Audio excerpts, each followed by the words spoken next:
मिल्ली तंजीम all India Muslim federation, जिसकी आज जो है एक कौमी बॉडी तश्कील दी गई है और सेक्रेटरीज़ और जनरल सेक्रेटरीज़ वगैरह और मुख्तलिफ़ ज़िम्मेदारियाँ पूरे मुल्क के लोगों को यहाँ दी गई हैं। आज रामपुर में ये प्रोग्राम मुनक़िद हुआ है। हमारे साथ मौजूद हैं ऑल इंडिया मुस्लिम फेडरेशन के कौमी सदर बाबर खान। आइए उनसे जानते हैं कि इस तंजीम के जो सरगर्मियाँ हैं वो क्या है और जिन मसाइल से इस वक्त मुल्क गुजर रहा है और मिल्लत गुजर रही है उसके लिए ये तंजीम किस तरह से काम कर रही है। तो बाबर खान, सबसे पहले आपसे जानना चाहेंगे, जिस तरह से आज यहाँ कुछ कमेटी तश्कील दी गई है, क्या क्या वो ओहदे हैं और किन किन लोगों को किया गया? आज ऑल इंडिया मुस्लिम फेडरेशन की नेशनल कमेटी हेड ऑफिस पर बनाई गई है। छत्तीसगढ़ से जमील सिद्दीकी साहब तशरीफ़ लाए हैं, हमने उनको नेशनल वाइस प्रेसिडेंट बनाया है। इसी तरीके से उत्तराखंड से अब्दुल अजीज़ कुरैशी साहब आए हैं, उनको भी हमने नेशनल वाइस प्रेसिडेंट बनाया है।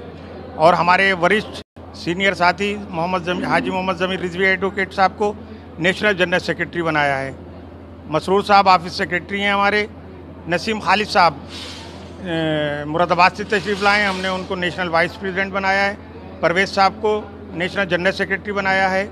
और सैयद आसिफ हसन साहब को नेशनल स्पोक्समैन, राष्ट्रीय प्रवक्ता, और चौधरी अब्दुल समद साहब को वाइस प्रेसिडेंट बनाया है।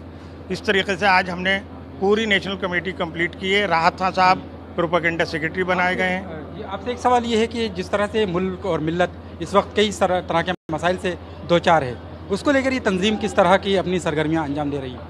ऑल इंडिया मुस्लिम फेडरेशन बहुत पुरानी तंजीम है, 30 साल से मुसलमानों के मसाइल पर काम कर रही है। और हम चाहते हैं कि मुसलमानों की फलाह और बहबूद के लिए सरकार भी ध्यान दे, सरकार भी काम करे, मुसलमानों को रिजर्वेशन दे। हमारी शुरू से मांग रही है कि मुसलमानों को कम से कम 20% रिजर्वेशन मिले।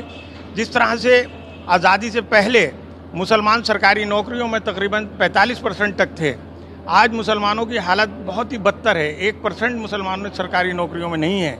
ये बहुत अफसोस की बात है, क्योंकि इस मुल्क के अंदर सेकंड यानी दूसरे नंबर पे दूसरी बड़ी कोई कौम है तो वो मुसलमान है अल्पसंख्यक में।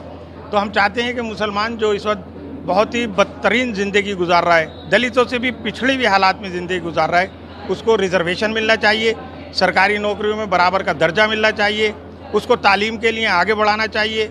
उसके लिए सरकार अलग से बजट लेकर आए, उसकी तालीम ज़्यादा से ज़्यादा होना चाहिए, जिससे मुसलमान बच्चे अच्छी तालीम हासिल करें, जिससे IAS ज़मीनी सतह पर ये काम आप किस तरह चाहिए।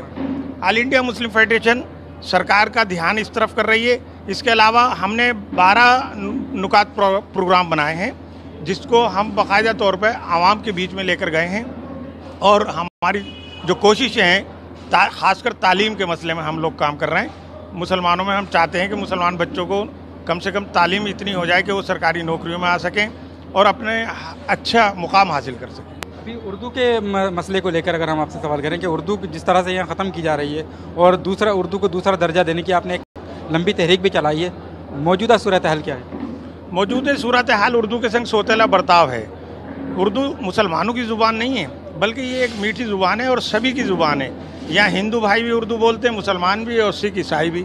उर्दू सभी की ज़ुबान है और हम चाहते हैं कि उर्दू को इसका अधिकार मिलना चाहिए।